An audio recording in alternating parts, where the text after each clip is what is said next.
Dans cette vidéo, nous allons voir le corrigé des tâches suivantes. Tâche 2. Je suis votre voisin. Je suis professeur de piano.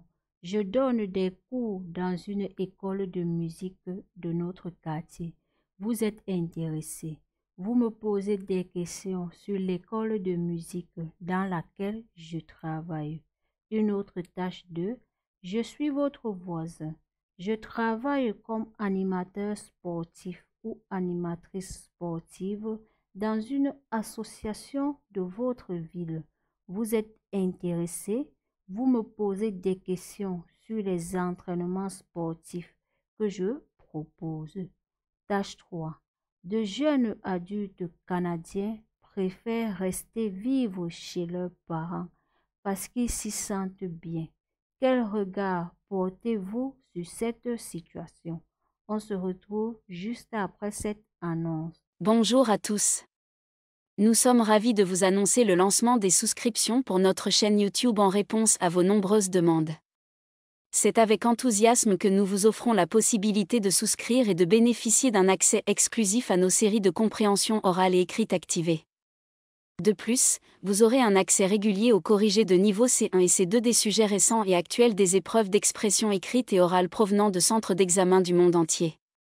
Nous avons également élaboré une formation complète pour vous accompagner au mieux dans votre préparation. Vous aurez même la possibilité de soumettre vos propres sujets et de recevoir les corrections dans les meilleurs délais. Ce n'est pas tout. De nombreux autres avantages vous attendent, notamment la possibilité de faire corriger vos rédactions par nos experts. Nous tenons toutefois à rassurer nos abonnés qui ne souhaitent pas souscrire, rien ne changera pour vous. Vous continuerez à avoir un accès gratuit à l'ensemble de nos contenus, comme auparavant. Les souscriptions ont pour seul but d'offrir des avantages supplémentaires à ceux qui souhaitent en bénéficier. Nous espérons que vous serez aussi enthousiastes que nous à l'idée de ces souscriptions, et nous vous remercions sincèrement pour votre soutien continu et votre confiance. Pour plus de détails, rendez-vous dans la barre de description et cliquez sur le premier lien. Nous vous remercions de votre confiance et nous sommes impatients de vous accompagner dans votre préparation au TCF Canada. Bonjour à toutes et à tous.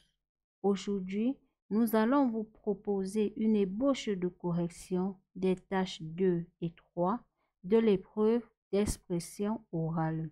Suivez attentivement. Nous vous invitons à vous abonner, liker et partager. Tâche 2. Je suis votre voisin. Je suis professeur de piano. Je donne des cours dans une école de musique de notre quartier. Vous êtes intéressé?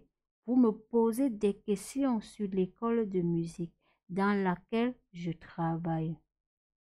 Bonjour voisin, je suis ravi d'apprendre que vous êtes professeur de piano dans une école de musique de notre quartier. Je suis très intéressé par vos cours et j'aimerais en savoir davantage. Quel est le nom de l'école de musique où vous enseignez et quelle est sa réputation dans la communauté?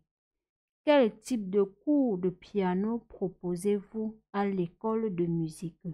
Sont-ils destinés aux débutants, au niveau intermédiaire ou avancé?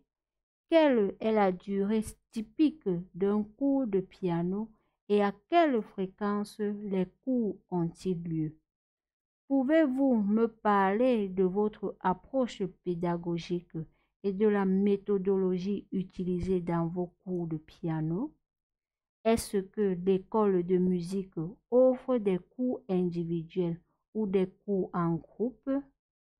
Quels sont les tarifs des cours de piano? Y a-t-il des forfaits ou des options de paiement flexibles? Y a-t-il des exigences particulières en termes d'équipement ou d'instruments pour les étudiants qui souhaitent s'inscrire au cours de piano? Est-ce que l'école de musique organise des récitals ou des événements pour permettre aux étudiants de se produire en public? Est-ce que l'école de musique propose des opportunités de participation à des concours ou à des festivals de musique? Y a-t-il des horaires spécifiques pendant lesquelles les cours de piano sont proposés à l'école de musique ou est-ce flexible en fonction des disponibilités des étudiants? Merci pour ces informations. Elles seront d'une grande aide pour moi dans ma décision de m'inscrire au cours de piano. Une autre tâche 2. Je suis votre voisin.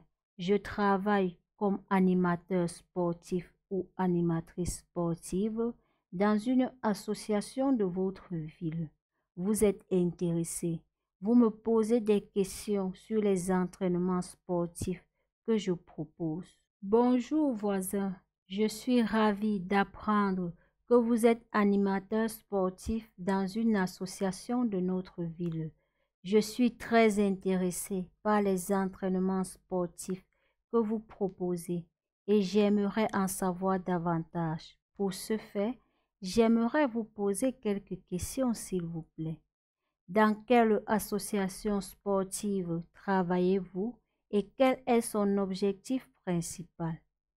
Quel type de sport ou d'activité proposez-vous lors de vos entraînements? Quels sont les niveaux de compétences ou d'expérience requis pour participer à vos entraînements sportifs? Où se déroulent généralement les entraînements? Est-ce dans un gymnase, sur un terrain extérieur ou dans une salle spécifique? Quelles sont les conditions physiques ou les équipements recommandés pour participer aux entraînements sportifs? Quelle est la durée typique d'une séance d'entraînement et à quelle fréquence ont-elles lieu? Y a-t-il des frais d'inscription ou des cotisations à payer pour participer aux entraînements sportifs? Si oui, quel est le coût? Est-ce que les entraînements sont adaptés à différents groupes d'âge ou à des niveaux de conditions physiques spécifiques? Est-ce que votre association sportive participe à des compétitions ou à des événements sportifs locaux ou régionaux? Quels sont les horaires des entraînements? Ont-ils lieu le soir, le week-end ou à d'autres moments spécifiques de la semaine? Je vous remercie pour ces précieuses informations. Tâche 3. De jeunes adultes canadiens préfèrent rester vivre chez leurs parents parce qu'ils s'y sentent bien. Quel regard portez-vous sur cette situation? Je suis d'avis que la préférence de certains jeunes adultes canadiens de rester vivre chez leurs parents parce qu'ils s'y sentent bien est une situation compréhensible et valide. Il est important de considérer les différents facteurs qui peuvent influencer ce choix et d'adopter une perspective ouverte sur cette réalité. Tout d'abord, il est essentiel de reconnaître que les jeunes adultes d'aujourd'hui font face à des défis économiques et financiers considérables. Le coût élevé de la vie, notamment en ce qui concerne le logement, peut rendre difficile pour de nombreux jeunes adultes de subvenir à leurs besoins financiers de manière indépendante.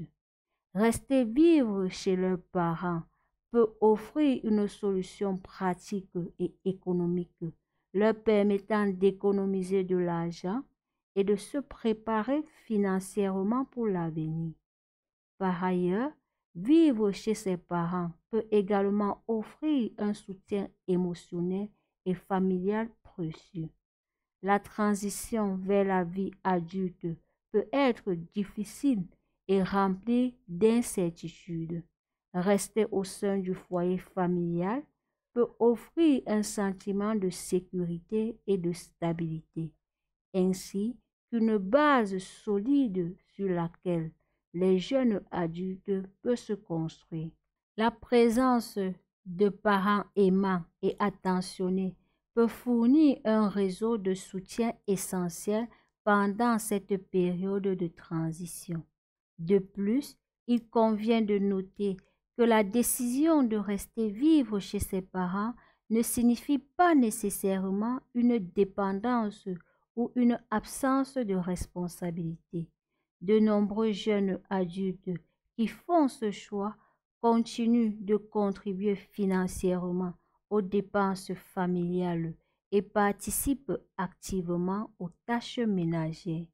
Ils peuvent également poursuivre leurs études ou se concentrer sur le développement de leur carrière en utilisant cette période pour se préparer à une vie autonome à long terme. En conclusion, je considère la préférence de certains jeunes adultes canadiens de rester vivre chez leurs parents parce qu'ils s'y sentent bien comme une situation valide et compréhensible. Les défis économiques, le soutien familial et la préparation pour l'avenir sont autant de facteurs qui peuvent influencer ce choix. Il est important de respecter les décisions individuelles et de reconnaître que le bonheur et le succès peuvent être atteints de différentes manières en fonction des besoins et des circonstances de chaque individu. Je vous remercie. Nous sommes arrivés au terme de cette vidéo. Surtout, n'oubliez pas de vous abonner, liker et partager pour nous encourager. À très bientôt dans les prochaines vidéos. Bonne chance!